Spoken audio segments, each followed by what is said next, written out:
Ọkpa Fiesta ka emeribere agba nke atọ ya n'ụdịpụrụ nnukwu iche bụrụ mmemme dara nnukwu ụda iji wee na-akwalite usoro a otu kwesịrị ịnụ ma debe ọnọdụ a maka ịdị na-enwe mkparịta ụbụbọ na ịdị na-egosi ọnatarachi Chineke nna nyere ndị mmadụ. Ya bụ mmemme bụ nke mere na ụlọ mgbasa ozi ABS bụ nke dị n'Awka.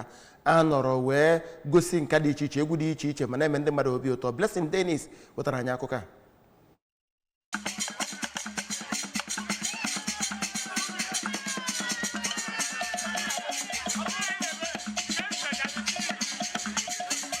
N'okwu ya onye chịkọbara ya bụ mmemme Nwaada Lucia Enahoro kọwara na ọkpa bụ otu nri eji mara ndị Igbo bụ nke esi na Bambara North wee mepụta. Ọ kọwara na ya bụ nchịkọta Ọkpa Fiesta nke agba nke atọ ya abụghị naanị nri kama ọ bụ ịkwalite omenala Igbo. Onye ama ama na-egbu ọja Otika Ọja Maazị Anselm Chimezie kọwara na mmemme ahụ bụ iji wee kpọkọta ụmụ ikorobịa ọnụ, ebe Nwaada Chidimike Anyaọnwụ nke ABS kọwara na ihe dị mkpa na mmemme ahụ bụ na ọkpa bụ otu nri na-ejikọ ndị Igbo ọnụ bụ nke kwesịrị ka akwalite.